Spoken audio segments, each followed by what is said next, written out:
lagi MVP-nya kalau nggak listrik harusnya ya, kalau nonton punya otak harusnya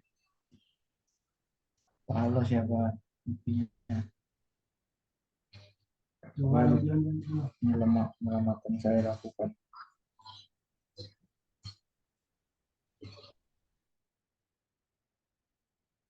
Oke, baik. Mungkin bisa saya lanjut dulu ya, teman-teman ya. Em, saya coba share screen kembali ke Mas Surya ya, sebentar.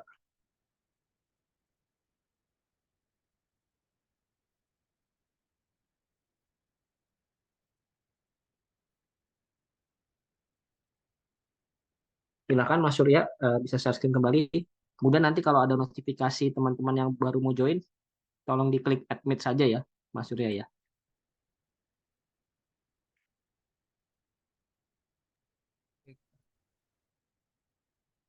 Oke.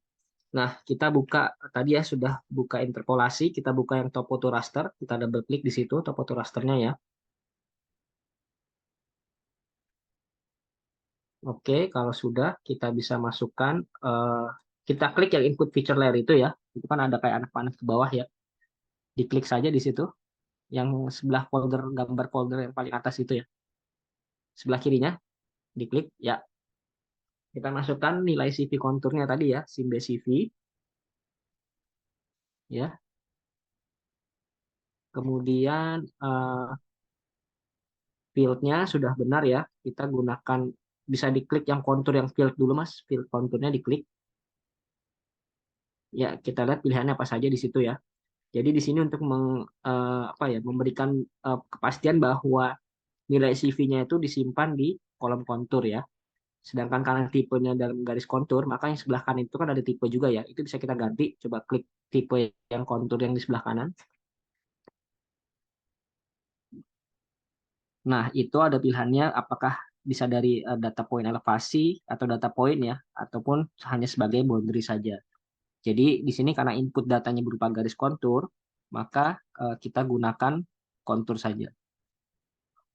Mau memastikan lagi Mas Surya, jika ada teman-teman yang mengajukan untuk join di Zoom-nya, tolong di-admit ya, di-admit itu ya, atau diklik supaya mereka bisa bergabung. Oke, kemudian kita masukkan data berikutnya ya, dengan mengklik yang sama dengan cara klik yang hitam tadi ya, hitam layar itu yang kecil itu. Nah, di situ kita masukkan sebagai main design fit boundary, ya. Nah, boundary ini tugasnya untuk sebagai membatasi area yang akan kita interpolasi ya. Jadi area yang di luar batas boundary pitnya ini tidak akan muncul hasil interpolasinya ya. Nah, jadi di tipenya itu diganti ke boundary saja, Mas. Di tipe yang kontur ya, jadikan ke boundary. Oke. Nah, sekarang outputnya ya, outputnya mau disimpan di mana? Bisa diklik yang output surface raster yang folder kedua. Ya, betul. Ya, itu diklik. Nah, di situ kita tentukan mau kita simpan di mana. Misalkan di folder yang tadi kita koneksikan ya, di overlay analysis, boleh di situ, di folder overlay analysisnya saja.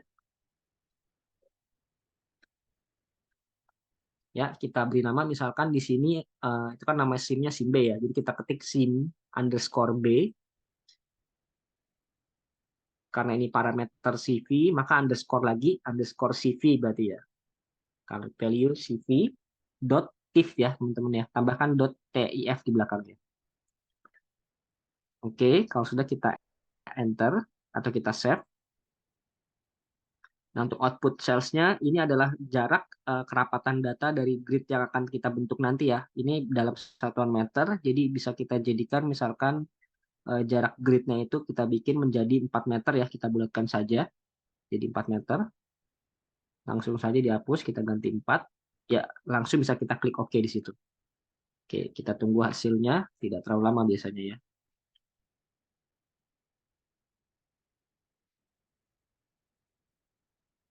Sebentar ya, saya izin screen-nya dulu.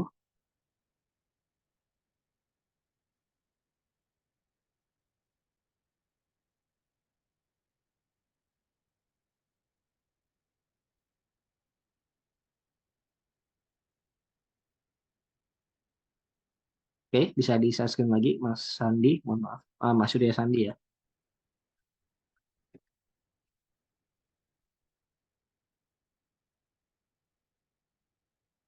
Itu kan gagal ya, teman-teman ya. Bisa kita lihat kenapa gagalnya. Di yang sebelah kanan itu ada notifikasi X merah itu ya. Kita coba cross check gagalnya kenapa.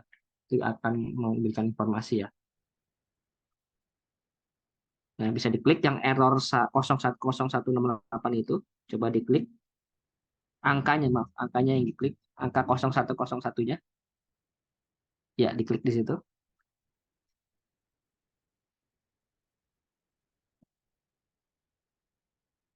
Jadi kalau kita lihat ternyata datanya sudah ada di situ gitu ya.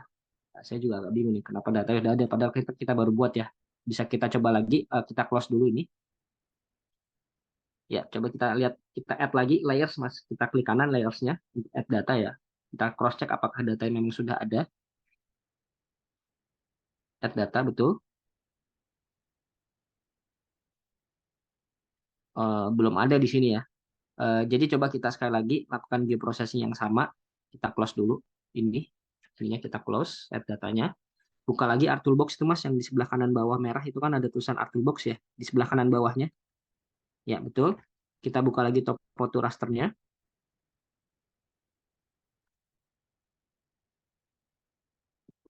Coba kita masukkan sekali lagi untuk yang SIM CV-nya. Jadi kan ini sudah sesuai ya. Tambahkan batas speed-nya ya untuk membatasi hasil interpolasinya. Nah, coba output-nya sekarang. Oh ya, itu ganti ke boundary benar. Nah, output-nya kita ganti. Misalkan coba disimpan di desktop saja Mas mungkin biar lebih aman. Jadi pakai connect to folder dulu ya. Connect to foldernya itu di ini ya. Folder plus tadi yang di atas itu Mas. Ada tanda folder. Coba jadikan ke disk PC ya. Disk PC ada pilihan ke desktop nggak ya? Coba scroll ke atas. Scroll ke atas lagi. Terus terus ke atas. eh Terus ke atas. Nah, itu yang paling atas di desktop aja. Yang kedua ya. Ya, betul. Kita klik OK di situ. Nah, beri nama di sini misalkan menjadi simb underscore ya simb cv .tif. Oke, kita klik save di situ. Kita jadikan keempat ya, bisa langsung diselect ya, betul. Kita klik OK.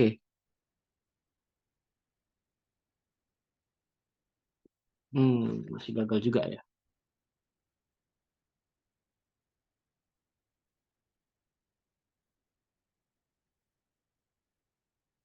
Kenapa ya? Coba boleh sekali lagi Mas, dicek sekali lagi. Coba namanya kita pakai nama ini aja dulu, nama yang pendek lagi.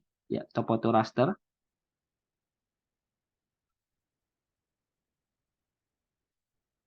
Kita masukkan lagi ya, sama ya kelakuannya, simbol CV, kemudian batas speednya kita masukkan juga, diganti ke boundary ya betul. Outputnya coba disimpan. Kalau nggak coba disimpan di sini aja Mas, di defaultnya ini.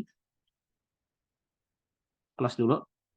Defaultnya ini yang topo to R-nya ini ganti aja menjadi misalkan sim B ya. Nah itu dari topo to R-nya itu di delete, di backspace gitu ya. Kita ganti misalkan menjadi penamaannya sim B gitu.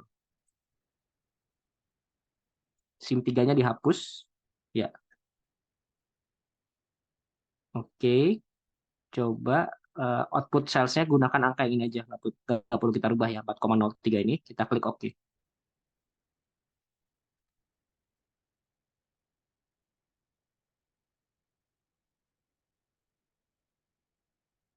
Jadi gagal juga ya.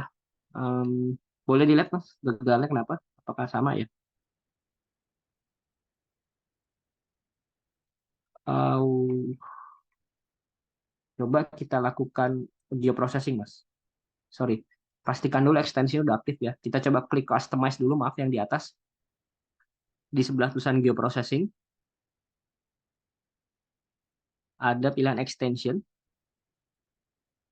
Ya, diklik ekstensinya.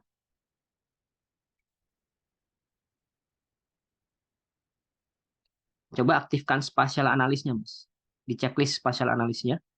Ya, kita klik close. Ya, kita coba running sekali lagi.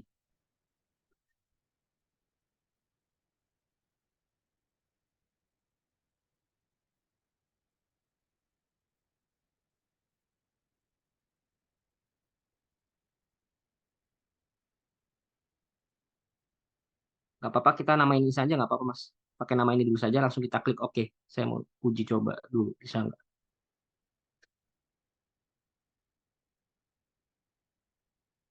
Masih gagal juga ya. Oke. Kalau QGIS-nya ada Mas? Ada Pak. Coba boleh sambil dibuka di QGIS-nya ya. Kita coba di QGIS.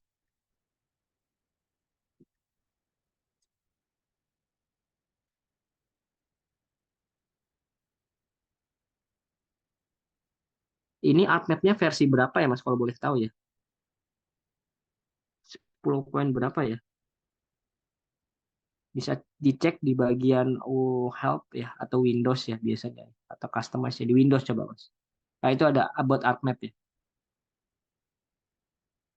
Oke, 10.8 ya. Oke.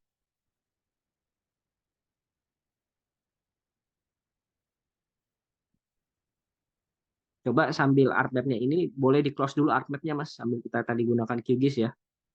Kadang mesti kita close dulu baru kita buka lagi baru berhasil biasanya. Saya juga nggak tahu kenapa itu. Nggak usah di save nggak apa-apa. Atau di save boleh deh. Oke, nggak apa-apa. Nah, coba buka yang project template-nya. Masukkan datanya tadi ya. Bisa klik ya itu ya. Plus di bawah kertas putih itu ada pilihan yang open. Ya, kita klik open. Eh, atau browse ya, yang paling atas. Browser folder warna kuning, Mas. Ya, kita cari datanya tadi disimpan di download ya.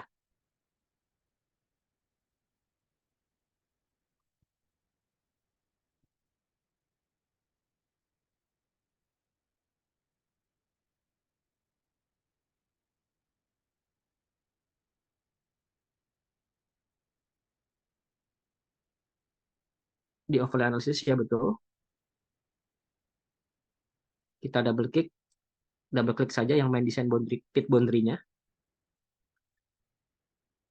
Double klik, ya. Masukkan juga SIM CV-nya.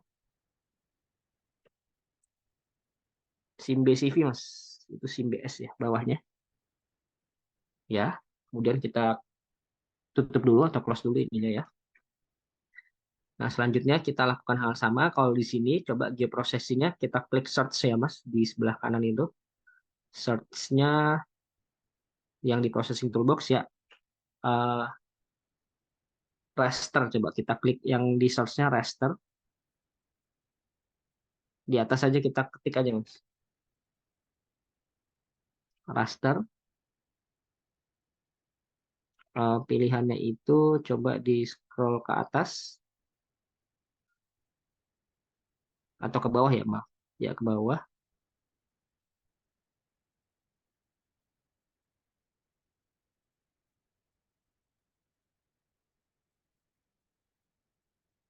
Nah, itu ada rasterize vector to raster. Di vector conversion ya betul. Kita double klik itu ya. Oke, kita masukkan data yang mau kita kontur, kita interpolasi ya, yaitu SIMBCV sudah betul ya.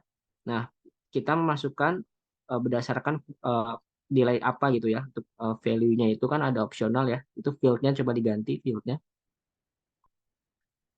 menjadi kontur ya. Kontur, kemudian output raster size unitnya boleh diklik. Misalkan pixel atau georeferensi unit saja. Ya, oke. Nah, untuk output extents-nya boleh diklik tuh yang gambar. Ya, itu aja. Kemudian yang untuk horizontal resolution dan high vertical resolution-nya itu coba jadikan keempat saja, Mas. 4 meter saja di situ. Begitu juga vertikalnya. Oke, kalau sudah kita scroll ke bawah. Nah, itu ada pilihan Save to Temporary File, ya. Diklik yang paling kanannya itu ya. Di Save to Temporary File, titik tiga itu. Ya, kita klik di Save to File. Misalkan boleh ditentukan mau disimpan di folder mana. Di sini misalkan ya, kita jadikan SIM B CV gitu ya. Pakai underscore CV gitu.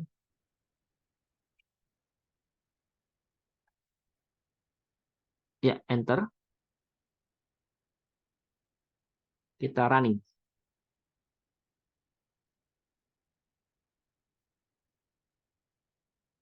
Oke, kita close. Kita lihat hasilnya. Close lagi. SIM B CV-nya boleh di garis konturnya boleh di uncheck, Mas. Yang di layersnya sebelah kiri. Oh, dia jadinya dalam bentuk garis ya. Oke, coba boleh di uncheck garis konturnya.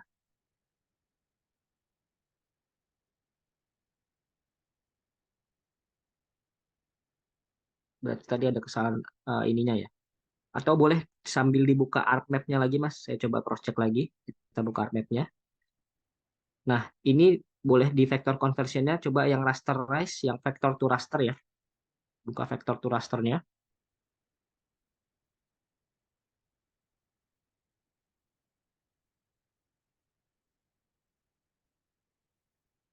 Diklik lagi, Mas. Nah, input layer seharusnya sudah betul ya.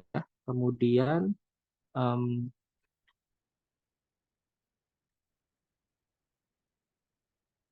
coba di lognya boleh dibuka, Mas. Lognya. Oke, ini nggak ada. Di parameter ya, parameter kembali, buka lagi. Kemudian input layer sudah benar CV, file fill to use for a burn value boleh diklik di situ, jadikan ke kontur ya. Tapi di sini nggak bisa sebagai. Oh, coba klik advance mas. Di bawah ada advance parameter ya. Nah itu dibuka.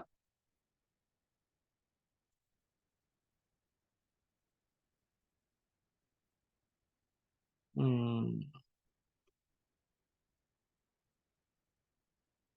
atau advance yang di sebelah kiri bawah ada klik advance sebelah kiri bawah. Ya, oh nggak bisa ya. Oke, coba kita buka dulu di Artmap lagi deh. Saya coba sekali lagi mas.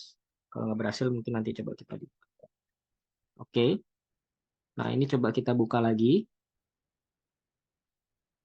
Add dulu datanya ya. Kita coba sekali lagi. Tahan kontrolnya. Kemudian select main design boundary pitnya juga ya. Tahan kontrolnya biar dua-duanya kebaca. Ya, boleh.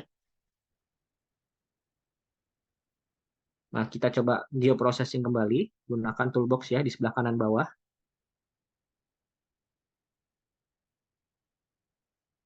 Diklik.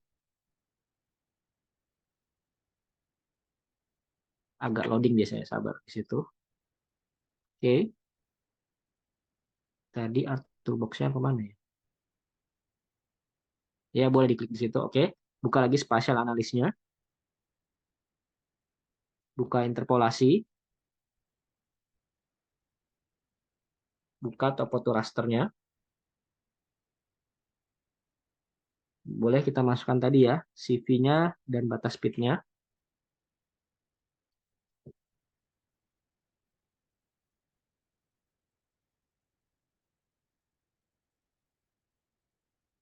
Tipenya jadikan ke boundary. Oke, outputnya kita gunakan atau boleh outputnya ganti mas. Outputnya ganti. Coba ditaruh di desktop saja. Yang paling bawah itu ya, desktop.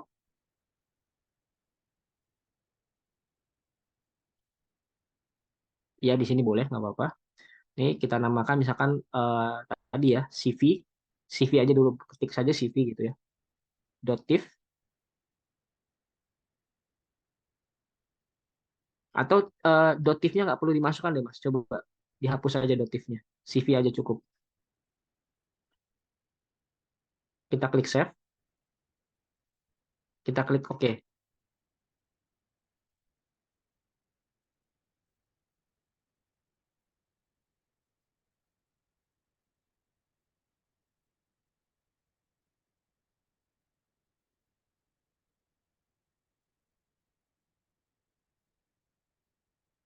Ada indikator processingnya jalan nggak Mas ya di sebelah kanan bawahnya? Atau di resultnya bisa dilihat itu Mas di bagian result di sebelah kanan bawah itu.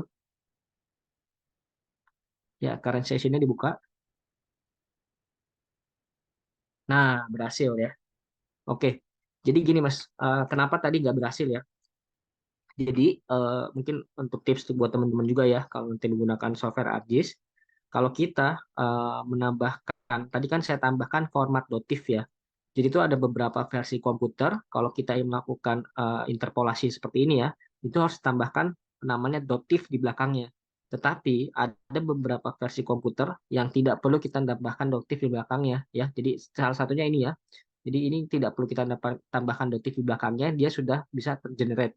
Coba CV-nya itu ditaruh paling atas Mas supaya kelihatan. Oke. Nah, dari sini konturnya boleh dimatikan dulu garis konturnya. Kita coba atur simbologinya ya supaya ada gradasi dari warna hijau, kuning, merah gitu ya. Jadi klik kanan di CV-nya, properties ya. Kemudian kita pilih simbologi ya.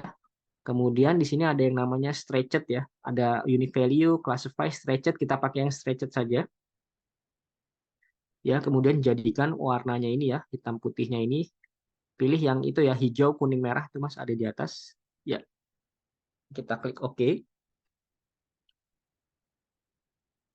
Langsung OK saja. Nah, di sini bisa kita munculkan garis konturnya ya. Kalau untuk garis kontur, itu bisa kita generate lagi. Ini kan coba taruh garis konturnya ke atas ya. Nah, ini kan banyak yang di luar dari batas speed-nya ya. Kita bisa generate ulang ya garis konturnya. Buka lagi artwork box-nya ya di sebelah kanan bawah merah itu. Oke. Kemudian kita pilih di spasial analisis itu di bawah ya, ke surface ya. Scroll ke bawah. Nah, di situ ada pilihan surface. Buka surface-nya, Mas. Ya, kita buka kontur. Jadi di sini kita bikin kontur ulang ya dengan grade atau interval yang kita tentukan. Masukkan data CV-nya tadi. Ya, jadikan dia sebagai boleh ditentukan disimpan di mana. Ini nggak ada masalah biasanya ya. Kalau data vektor ini ya keluarnya dalam bentuk garis. Misalkan kita kontur intervalnya kita bikin per 50 ya. Ini kontur interval dari nilai CV-nya gitu ya. Jadi CI-nya boleh diketik 50. Langsung kita klik OK.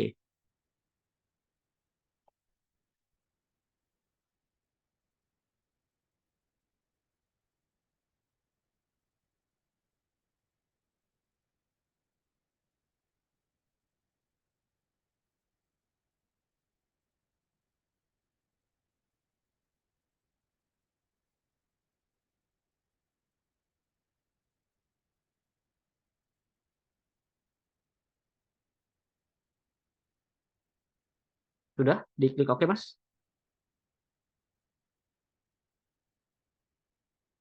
Sorry, kontur tipenya bukan poligon tadi. Harusnya polyline saja ya. Jadi poligon nanti dia. Oke, oke. Boleh diulang kembali kontur. Input rasternya pakai yang CV ya betul. Ini biarkan langsung kontur interval jadikan ke 50 saja. Langsung diklik OK. Konturnya nggak perlu diganti, biarkan saja. Langsung ke OK.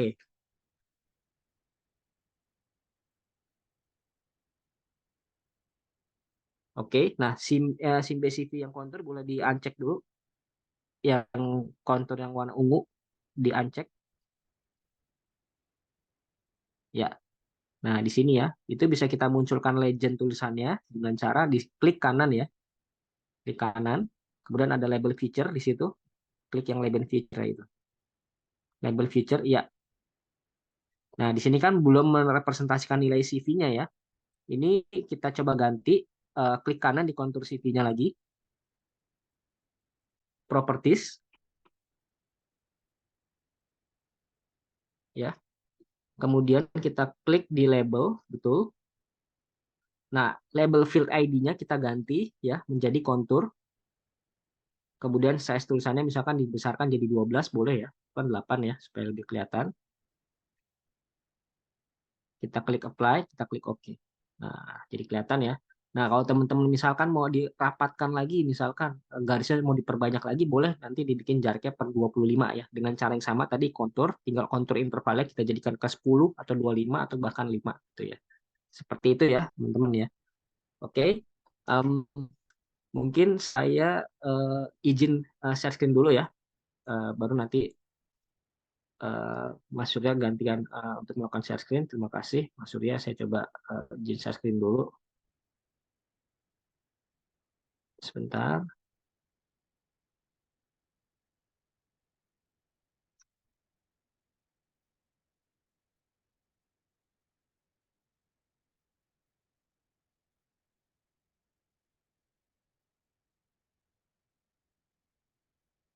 Oke. Nah, tadi secara konsep sudah paham ya, teman-teman ya. Jadi di sini kita bisa memvisualisasikan data dari berupa data vektor ya, atau garis kontur ini menjadi tampilan gradasi seperti berikut ya. Nanti tinggal kita proses layoutingnya saja, kan tadi sudah muncul ya warnanya, kemudian tulisan legendnya ya seperti berikut. Nah, sebenarnya nanti ada pembahasan juga terkait bagaimana sih kalau kita ingin melihat sebaran ketebalan dari lapisan batu bara gitu ya. Itu juga bisa kita evaluasi ya dengan penggunaan software JS. Syaratnya di sini nanti kita butuh data berupa lapisan batu bara bagian atasnya dan lapisan batu bara bagian bawah. Itu nanti bisa kita dapatkan datanya biasanya dari software pemodelan geologi. Jadi nanti data yang kita ambil itu sebenarnya garis kontur yang merepresentasikan ini ya, sim roof-nya, dan juga garis kontur yang merepresentasikan sim floor-nya. Jadi nanti dari masing-masing kedua data SIM ini, kedua lapisan ini ya, atau SIM roof dan SIM floor-nya ini, kita hitung selisihnya ya. Selisihnya itu adalah yang merepresentasikan ketebalan dari batu bara itu sendiri.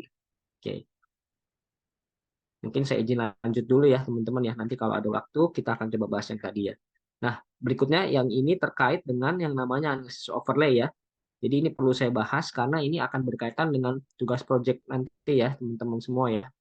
Jadi analisis overlay ini apa? Dia adalah salah satu teknik analisis spasial ya, eh, yang tujuannya itu kita bisa dapatkan informasi baru ya, teman-teman ya, dengan cara menumpang susunkan beberapa informasi dari dua peta atau dua data spasial ya, atau lebih dari dua ya. Jadi ada beberapa peta misalkan mau kita tumpang tindihkan gitu ya, itu bisa ya.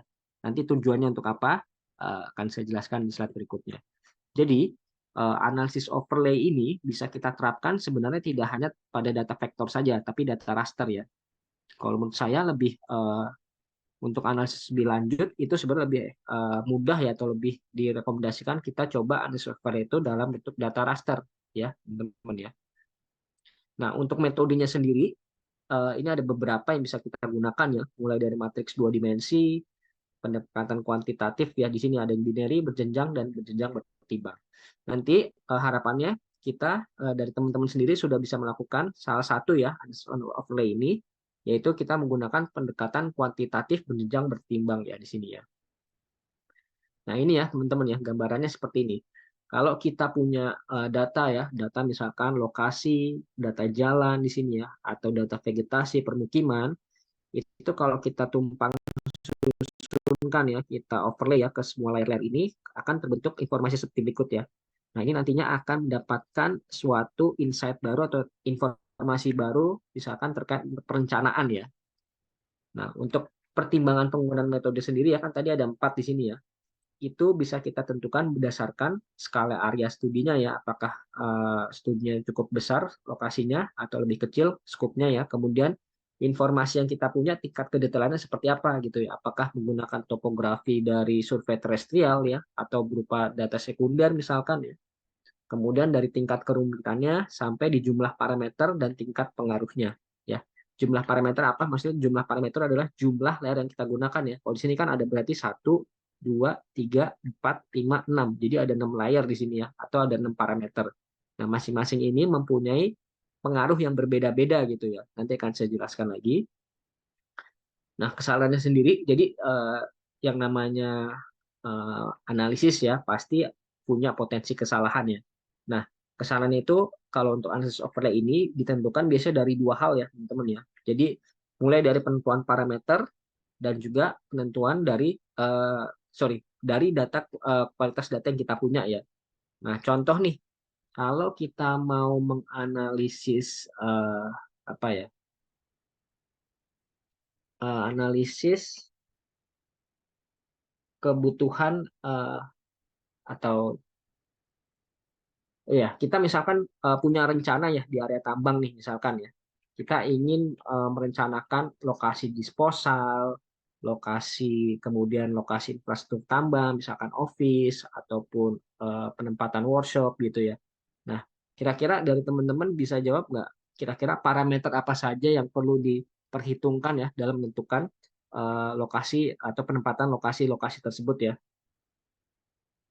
Jadi kita mau merencanakan itu tadi ada penempatan area timbunan misalkan, kemudian lokasi infrastruktur tambang ya. Itu kira-kira kita butuh data apa saja sih untuk menentukan optimal atau melakukan optimasi lokasi ya dari infrastruktur tambang tersebut. Mungkin dari teman-teman ada yang bisa jawab, silahkan.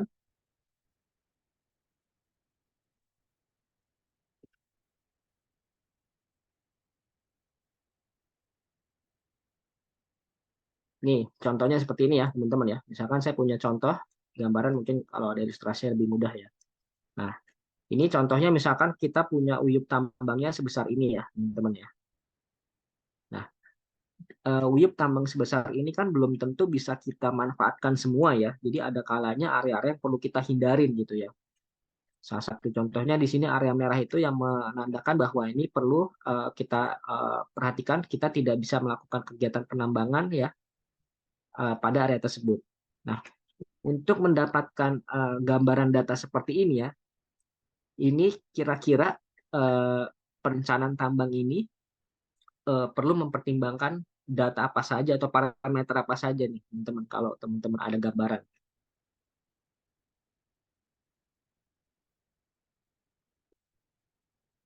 Di sini sudah kelihatan sebenarnya ada beberapa uh, clue ya.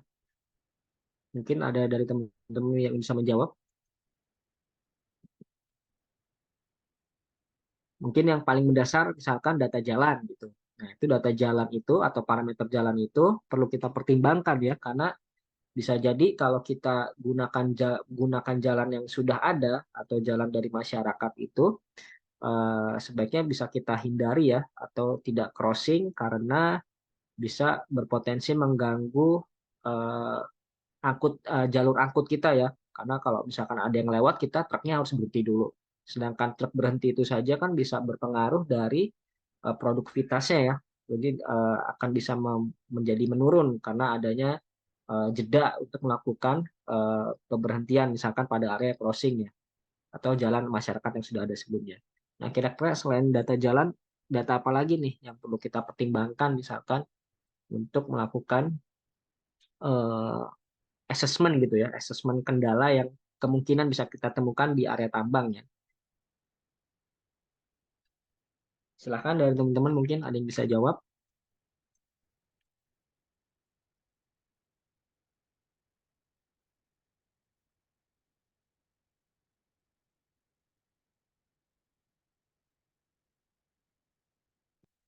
Oke, ada dua nih. Tadi ada Mas Aki dan Mbak Pipin ya. Boleh Mbak Pipin silakan mau menjawab, Mbak. Izin jawab ya Pak ya. Maaf kalau salah mungkin lebih ke data pendudukan lahan Pak. Kayak di sana itu ada permukiman warga atau enggak gitu sih Pak. Tutupan Ya, lahan daerah tersebut gitu. oke, baik.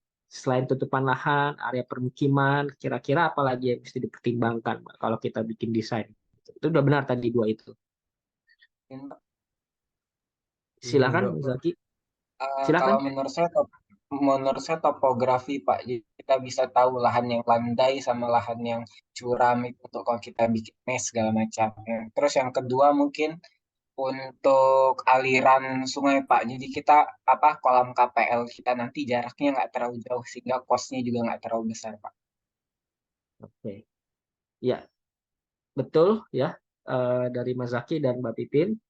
Jadi benar, sebenarnya untuk penemuan ataupun potensi kendala itu banyak ya yang bisa kita jumpai ya. Salah satunya tadi yang disampaikan Mbak Pipin terkait dengan lahan ya. Jadi area permukiman. Kita pasti juga mau menghindari desain kita itu overlapping dengan area permukiman ya. Jadi kalau sebisa mungkin kita bisa hindari dari awal, itu kan lebih memudahkan kita atau lebih apa ya perencanaan jangka panjang kita tuh lebih terjaga gitu ya. Jadi tidak ada perlu rencana lagi untuk memudahkan karena di situ ada area permukiman gitu ya. Jadi benar dari lahannya bisa kita lihat apakah di situ ada berupa area permukiman ataupun sudah ada berupa lahan yang diolah untuk menjadi sawah ya itu harus kita perhatikan ya. Itu parameter pertama misalkan. Parameter kedua ya yang cukup penting topografi juga betul ya. Yang Mas Aki bilang bahwa topografi ini ya kita harus apa ya kita harus